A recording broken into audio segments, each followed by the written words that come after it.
Hi friends, இது வந்து ஒரு மாடல் ப்ளவுஸு. நான் வந்து பேசிக்காக எல்லாமே கட் பண்ணி வச்சுருக்கேன். பட்டி பீஸு, பேக்கு, ஃப்ரண்ட்டு, ஸ்லீவு எல்லாமே கட் பண்ணியிருக்கேன். இதில் நான் வந்து நெக்கு மட்டும் இன்னும் கட் பண்ணல. ஏன்னா நெக்கு வந்து எப்படி பேட்ச் ஒர்க் பண்ணுறது அப்படிங்கிறதுக்காக வச்சுருக்கேன். இதை வந்து நம்ம என்ன பேட்ச் ஒர்க்கில் என்ன டிசைன் இருக்கோ அந்த டிசைனை முதல்ல நம்ம பார்த்துக்கலாம். அதுக்கு என்ன மெஷர்மெண்ட்டு வச்சு நமக்கு நெக்கு அகலம் வேணும், உயரம் வேணுமோ அதுக்கு தகுந்த மாதிரி நீங்கள் அந்த பாக்ஸ் போட்டுக்கோங்க. நெக்கோட அகலம் வந்து 3 இன்ச்சு, உயரம் வந்து எவ்வளோ உங்களுக்கு தேவையோ அந்த அளவுக்கு நீங்கள் உடம்புக்கு தகுந்த மாதிரி அகலமும் உயரமும் நீங்கள் வச்சுக்கோங்க. இப்போ போட்டிருக்க அந்த பாக்ஸில் வந்து நம்ம நெக்கோட அவுட்லைனை வந்து ஃபஸ்ட்டு மார்க் பண்ணிக்கலாம். உங்களுக்கு அந்த நெக்கோட ஒரு மாடல் பார்த்து தான் நீங்கள் ஒரு இது பண்ணுவீங்க. அப்படி இல்லை அப்படின்னா நீங்களாக க்ரியேட் பண்ணுற மாதிரி இருந்தாலும் உங்களுக்கு அதில் நெக்கினுடைய அவுட்லைன் வந்து என்ன வைக்கணும் அப்படின்னு நீங்கள் யோசிச்சுருப்பீங்க. அந்த நெக்லைனை வந்து ஃபஸ்ட்டு நீங்கள் நெக்கில் வந்து வரைஞ்சிக்கோங்க. இப்போ பார்த்தீங்கன்னா நான் ஒரு 1/2 இன்ச் வந்து வைடாக வந்து நான் நெக்கு வந்து உங்களுக்கு மார்க் பண்ணுறேன். ஏன்னா எந்த ஒரு நெக்காக இருந்தாலுமே ஓரளவுக்கு வைடாக போட்டால் தான் அது பார்க்குறக்கு அந்த ஃபினிஷிங் நல்லாயிருக்கும்.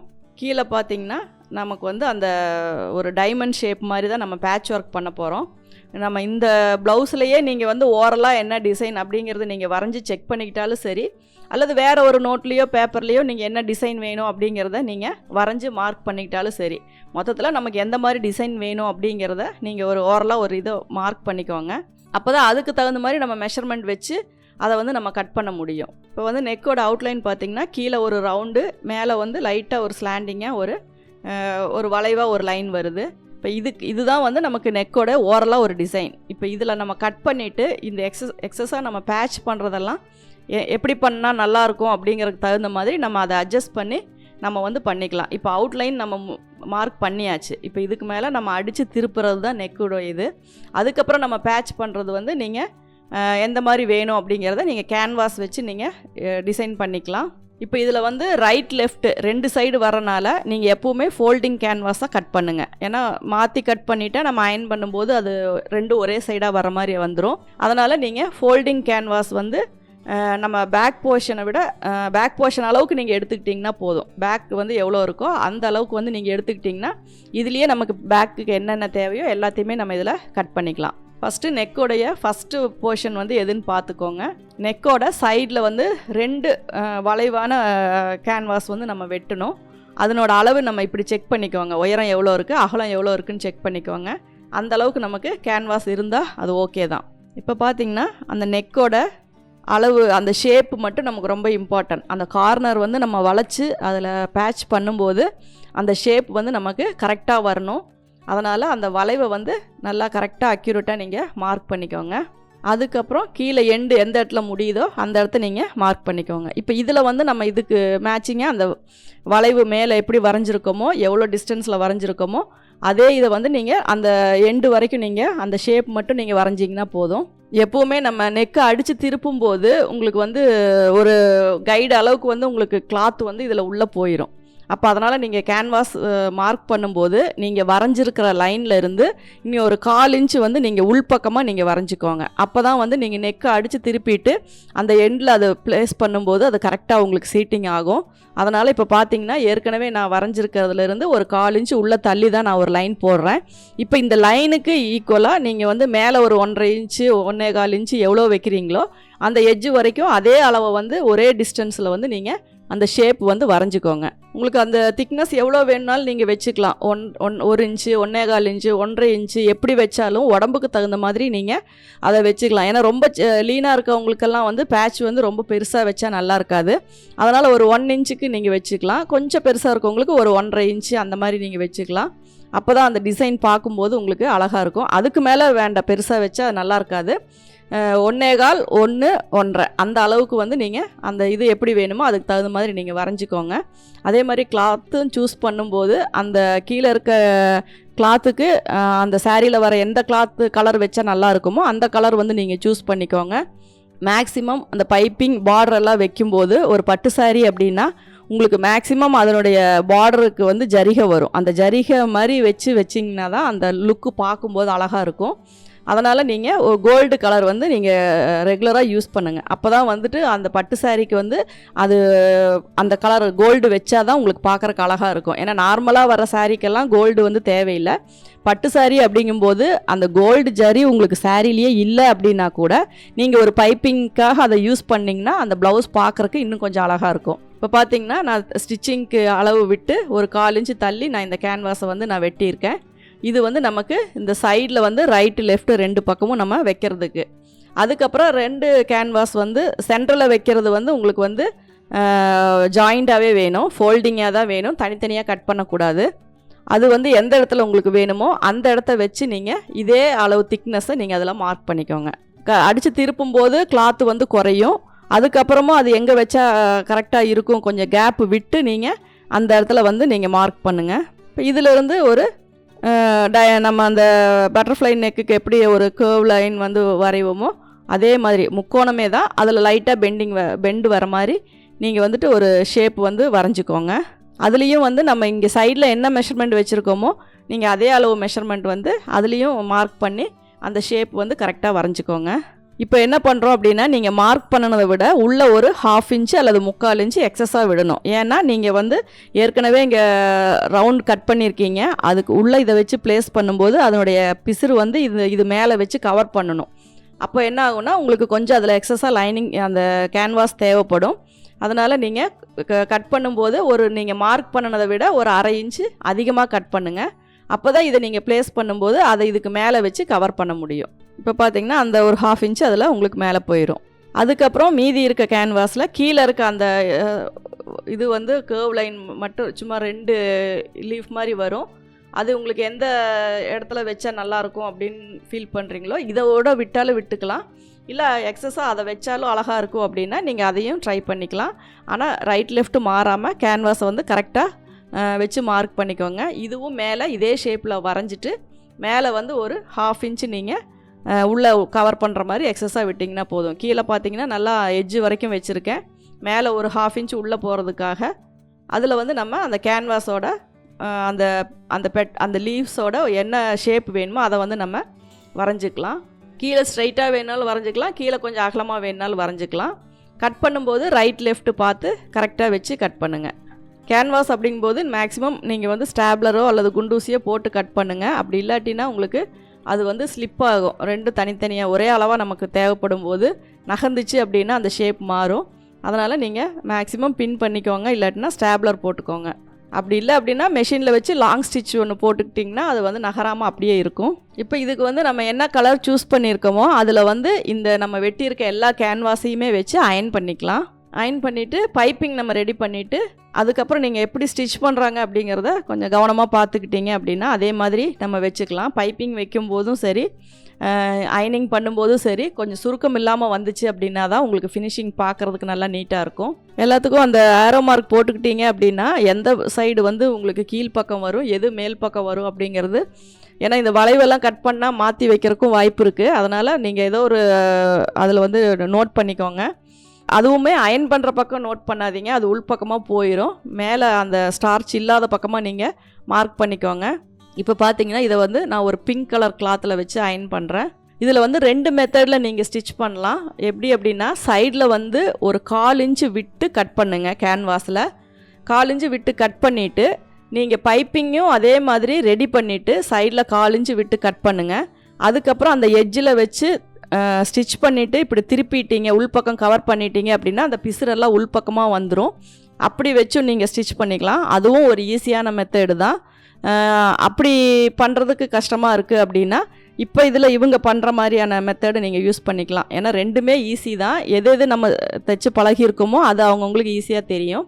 ஒன்று வந்து கேன்வாஸை அயன் மடித்து தையல் போட்டுக்கிறது, இன்னொன்று இப்படி மடித்து தையல் போடாமையே நீங்கள் வந்து பைப்பிங் ரெடி பண்ணி அந்த கார்னரில் வச்சு தைச்சு மேலே திருப்புறது. 2 மெத்தட்லேயும் இந்த பேட்ச் ஒர்க் வந்து நம்ம பண்ணலாம்.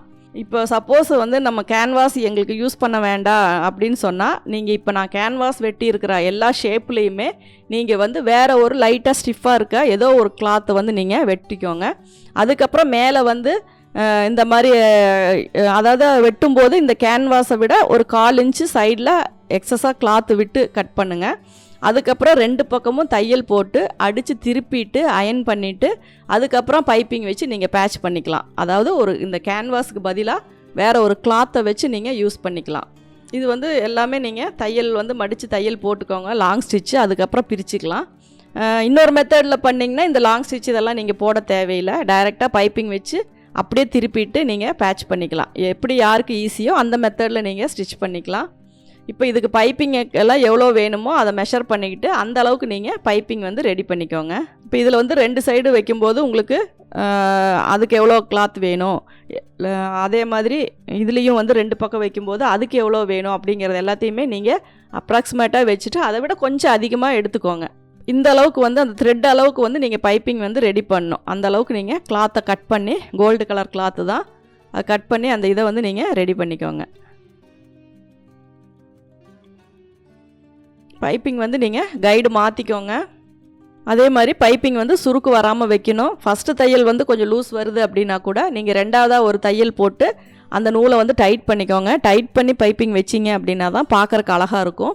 அந்த லூஸ் வந்துச்சு அப்படின்னா உங்களுக்கு அது ஃபினிஷிங் நல்லா இருக்காது. நமக்கு தேவையான கிளாத்தை விட்டுட்டு மீதி எக்ஸஸாக இருக்கிறது எல்லாத்தையுமே நம்ம கட் பண்ணி எடுத்துக்கலாம்.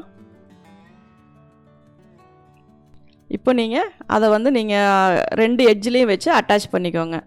இது டைரெக்டாக அதில் வச்சு நீங்கள் பைப்பிங் வைக்கும்போது அந்த பொசிஷன் மாறும். அதனால் நீங்கள் தனியாக செப்பரேட்டாக இதில் வச்சு நம்ம ரெடி பண்ணிவிட்டு அதுக்கப்புறம் நம்ம ப்ளவுஸில் அப்படியே பேட்ச் பண்ணிக்கலாம். இப்போ ப்ளவுஸ் நம்ம எந்த இதுவுமே இல்லை, நெக்கு மட்டும் அடித்து திருப்பினா போதும். இப்போ இந்த கேன்வாஸில் தான் நம்ம எல்லா ஒர்க்குமே பண்ணுறோம். ஃபஸ்ட்டு அதை அயன் பண்ணிக்கிறோம், அதுக்கப்புறம் சைடு மடித்து தையல் போட்டுக்கிறோம், அப்புறம் பைப்பிங் ரெடி பண்ணி 2 சைட்லேயுமே வச்சு பைப்பிங் நம்ம அட்டாச் பண்ணிக்கிறோம். அட்டாச் பண்ணும்போது கவனமாக பண்ணிக்கோங்க. அந்த வளைவெல்லாம் வரும்போது தையல் விழாமல் போயிடும். அதனால் அதெல்லாமே கொஞ்சம் கரெக்ட் பண்ணிக்கோங்க. அப்படி சப்போஸ் விடலை அப்படின்னா அந்த இடத்த நல்லா நோட் பண்ணிக்கோங்க. அதுக்கப்புறம் நம்ம ப்ளவுஸில் வச்சு தைக்கும்போது கரெக்டாக அந்த இடம் தையல் கரெக்டாக அதில் விழுற மாதிரி கொஞ்சம் கவனமாக பார்த்து தைச்சிக்கலாம். ஏன்னா மறுபடியும் தையல் போட்டால் நிறையா தையல் கஜகஜன்னு வரும். அதனால் அது இடம் மட்டும் நோட் பண்ணிக்கோங்க. அதுக்கப்புறம் ப்ளவுஸில் வச்சு அட்டாச் பண்ணும்போது அந்த கேப்பை நீங்கள் கரெக்டாக பார்த்து தையல் போட்டுக்கோங்க. இப்போ இது எல்லாமே நம்ம 2 சைடும் கேன்வாஸ் இது பைப்பிங் வச்சு நம்ம ரெடி பண்ணியாச்சு. இப்போ இந்த உள்ளே இருக்க பிசுறு நமக்கு ப்ராப்ளம் இல்லை, ஏன்னா நம்ம அப்படியே வச்சு பேட்ச் பண்ணுறது தான். அதனால் இந்த பிசுறு நமக்கு வெளியே தெரியாது. இப்போ அந்த லாங் ஸ்டிச் எல்லாத்தையுமே நம்ம பிரிச்சுட்டு மறுபடியும் ஒரு தடவை அயன் பண்ணிக்கிட்டோம்னா பார்க்குறக்கு ரொம்ப நீட்டாக இருக்கும். அதுக்கப்புறம் நெக்கை நம்ம அடித்து திருப்பிக்கலாம். இது ஒரு எல்லோ கலர் அப்படிங்கும்போது பிங்க் உங்களுக்கு பார்க்கும்போது நல்லா அட்ராக்டிவ் கலராக இருக்கும். பட்டு சாரி உங்களுக்கு சாரி ஃபுல்லாக பிங்க் கலரும் முந்தி எல்லோவும் கொடுத்து உங்களுக்கு ப்ளவுஸும் எல்லோ கொடுத்துருக்காங்க. அப்படி இருக்கும்போது நம்ம இந்த மாதிரி பேட்ச் ஒர்க் பண்ணி போடும்போது உங்களுக்கு அது சாஃப்ட் சில்க் அப்படிங்கும்போது நம்ம எம்ப்ராய்டரி ஒர்க், ஆரியா ஒர்க்கெல்லாம் ரொம்ப அதிகமாக தெரியும். இந்த மாதிரி பேட்ச் ஒர்க் போடும்போது பார்க்குறக்கு நல்லா அழகாக இருக்கும். கரெக்டாக அந்த ஷேப் மாறாமல் நீடில் பாயிண்ட் பண்ணி அடித்து திருப்புங்க. அப்போ தான் நம்ம கேன்வாஸ் மேலே வைக்கும்போது அந்த பேட்ச் பண்ணும்போது பார்க்குறக்கு நீட்டாக இருக்கும். இல்லைன்னா அந்த கார்னரெல்லாம் கொஞ்சம் இழுத்துட்டு இருக்கிற மாதிரி இருக்கும். எக்ஸஸாக இருக்கிறது எல்லாத்தையுமே நம்ம கட் பண்ணிடலாம். அதே மாதிரி நம்ம எல்லாமே பேட்ச் பண்ணினதுக்கப்புறம் கடைசியாக இந்த பேக் ஃபோல்டிங் பண்ணும்போது எக்ஸஸாக கிளாத்து கொடுத்து தான் ஃபோல்டிங் பண்ணுவோம். அப்படி ஃபோல்டிங் பண்ணும்போது உங்களுக்கு அந்த கலர் வேறு வரும்போது நீங்கள் அந்த இடத்துல தையல் போடாதீங்க. இல்லாட்டினா டோட்டலாகவே ஹெம்மிங் பண்ணிக்கலாம். அப்போ தான் பார்க்க நீட்டாக இருக்கும். சப்போஸ் நீங்கள் தையல் போடுற மாதிரி இருந்தால் கலர் டிஃப்ரென்ஸ் வர இடத்துல மட்டும் தையல் போடாதீங்க, அந்த இடம் மட்டும் ஹெம்மிங் பண்ணிக்கலாம். இப்போ கரெக்டாக அது எந்தெந்த இடத்துல நம்ம ப்ளேஸ் பண்ணுமோ அதை கரெக்டாக மெஷர்மெண்ட் 2 பக்கமும் ஈவனாக வர்ற மாதிரி நீங்கள் செக் பண்ணிக்கோங்க. சென்ட்ரு நமக்கு மாறக்கூடாது. ப்ளவுஸோட சென்ட்ரு பாயிண்ட்டு நல்லா க்ரீஸ் பண்ணி மடிச்சுக்கோங்க. அப்போ உங்களுக்கு அந்த அடையாளம் அதில் தெரியும். நமக்கு ரைட் சைடு லெஃப்ட் சைடு 2 பக்கமும் அந்த கேப் கரெக்டாக வரணும். 1 இன்ச்சு அப்படின்னா 2 பக்கமும் அதே 1 இன்ச்சு வர மாதிரி இருக்கணும். அப்போ தான் அந்த ஷேப் உங்களுக்கு மாறாமல் இருக்கும். இதில் ஷோல்டர் நீங்கள் நெக்கு எல்லாம் அடித்து திருப்புறனால ஷோல்டர் மெஷர்மெண்ட்லாம் உங்களுக்கு ஃப்ரண்ட்டும் பேக்கும் ஈவனாக வந்துடும். அதில் உங்களுக்கு மெஷர் பண்ண தேவையில்லை. சைடில் வர இது மட்டும் கேப்பை மட்டும் நீங்கள் கரெக்டாக மெஷர் பண்ணிக்கோங்க. ஃபஸ்ட்டு சென்டரில் இருக்கிறத நம்ம பேட்ச் பண்ணணும். ஏன்னா மேலே இருக்கிறது அந்த பிசுறு கவர் பண்ணுற மாதிரி வைக்கிறனால ஃபஸ்ட்டு மேலே இருக்கிறத வைக்கக்கூடாது. சென்டரில் இருக்க அந்த 2 இதையும் தான் நம்ம ஃபஸ்ட்டு வச்சு நம்ம ஸ்டிச் பண்ணணும். அந்த பொசிஷன் கரெக்டாக வச்சுக்கோங்க. பின் போட்டுக்கோங்க, இல்லாட்டினா மார்க் பண்ணிக்கோங்க. அந்த பொசிஷன் மாறாமல் கரெக்டாக அதில் வச்சு நீங்கள் தையல் போட்டுக்கோங்க. இதெல்லாம் பைப்பிங் இருக்கிறனால நீங்கள் சிங்கிள் கைடு வச்சே போடுங்க. அப்போ தான் வந்து அந்த கார்னரில் ஏற்கனவே போட்ட தையல் மேலேயே நீங்கள் போடும்போது அது ரொம்ப வெளியில் வந்து டிஃப்ரெண்ட்டாக தெரியாது. த்ரெட்டும் வந்து பர்ஃபெக்டான மேட்சிங் போட்டுக்கிட்டீங்க அப்படின்னா உங்களுக்கு அந்த தையல் வந்து 2 தையலாக அது ஒரு தையலா அப்படிங்கிறது கூட உங்களுக்கு வந்து ரொம்ப இதாக தெரியாது. இப்போ பார்த்தீங்கன்னா கீழே இருக்க 2மே ப்ளேஸ் பண்ணிட்டோம். அதுக்கு மேலே நம்ம அந்த அளவை செக் பண்ணிவிட்டு அளவு மாறாமல் தையல் போடுங்க. உங்களுக்கு அப்படியே கையில் வச்சு போடும்போது டிஸ்டர்பாக இருக்குது அப்படின்னா நீங்கள் பின் போட்டுக்கோங்க. கடைசியாக பின் எல்லாம் ரிமூவ் பண்ணிக்கிட்டால் போதும். இந்த கேப்பை அதே மாதிரி கரெக்டாக அந்த இடத்த மார்க் பண்ணிக்கோங்க. அந்த கேப்புக்கும் அதே அளவு வச்சு நீங்கள் மார்க் பண்ணிக்கோங்க. சென்டரில் வர கேப்பும் கரெக்டாக வரணும். சென்டர் பாயிண்ட்லேருந்து இந்த பக்கமும் அந்த பக்கமும் ஈவனாக வந்து மெஷர்மெண்ட் வரணும். அதுக்கப்புறம் சைடில் வைக்கிறத நம்ம பேட்ச் பண்ணிக்கலாம். கரெக்டாக கீழே இருக்க அந்த ஷேப் மேலே கரெக்டாக தையல் வரணும். இதெல்லாம் உங்களுக்கு அந்த ஒரு பின் பாயிண்டில் தையல் வர மாதிரி தான் இருக்கும். அதனால் கொஞ்சம் பார்த்து கொஞ்சம் பொறுமையாக அந்த இது அட்டாச் பண்ணிங்கன்னா சைடு மட்டும்தான் அப்படி. சென்டரில் வர்றதெல்லாம் உங்களுக்கு ப்ராப்ளம் இல்லை, ஈஸியாக வச்சிடலாம். இந்த சைடில் வர்றது மட்டும் ஒரு ஓரமாக வரனால அந்த தையல் மட்டும் நீங்கள் கொஞ்சம் கரெக்டாக பார்த்து போட்டுக்கோங்க. சப்போஸ் தையல் அதில் விழலை அப்படின்னா கூட நீங்கள் பேக் சைடு திருப்பி ஹெம் பண்ணிக்கோங்க. ஏன்னா அது வெளியில் வந்து நமக்கு தெரியாது. இதில் வந்து நமக்கு பேக் சைடு கவர் ஆகியிருக்கிறனால உங்களுக்கு அது ப்ராப்ளம் இல்லை. ஆனால் முடிஞ்ச வரைக்கும் அந்த கார்னரு அந்த பெண்டெல்லாம் கரெக்டாக தைச்சிங்கன்னா உங்களுக்கு பர்ஃபெக்டாக அதில் சீட்டிங் ஆகிக்கும். இப்போ பார்த்தீங்கன்னா நமக்கு அந்த ஸ்லீவுக்கு வெறும் பைப்பிங் மட்டும் வச்சுருக்கோம். ஏன்னா அதில் வந்து நம்ம ஆல்ரெடி பார்டர் அதில் இருக்குது. பேக்கில் வந்து நம்ம இந்த இது பண்ணியிருக்கோம். இது மேலே எக்ஸ்ட்ரா உங்களுக்கு இன்னும் டிசைன் வேணும் அப்படின்னா பேச்சஸ் எல்லாம் ஏதாவது வாங்கி ஸ்டோன் ஒர்க்கு ஏதாவது பண்ணணுன்னா பண்ணிக்கலாம். அப்படி இல்லை அப்படின்னா இப்படியே விட்டுட்டிங்கனாலும் இது பார்க்குறக்கு ரொம்ப அழகாக தான் இருக்கும். வேர் பண்ணும்போது இன்னும் கிராண்டாக தெரியும். ஏன்னா சாரீக்கு மேட்சிங்காக அந்த சாரீ ப்ளவுஸ் போடும்போது உங்களுக்கு பார்க்குறக்கு ரொம்ப நீட்டாக இருக்கும். உங்களுடைய ஃபினிஷிங் மட்டும்தான் நம்ம வந்து இதில் வந்து ரொம்ப பண்ணணும். ஏன்னா அப்போ தான் வந்து அந்த பைப்பிங் இதெல்லாம் வைக்கிறது உங்களுக்கு பார்க்குறக்கு நல்லா நீட்டாக இருக்கும். உள்பக்கம் நமக்கு எந்த பிசுறுமே இருக்காது. ஏன்னா அடித்து திருப்பி இருக்கிறனால எல்லாமே வந்து பேட்ச் தான் பண்ணியிருக்கோம்.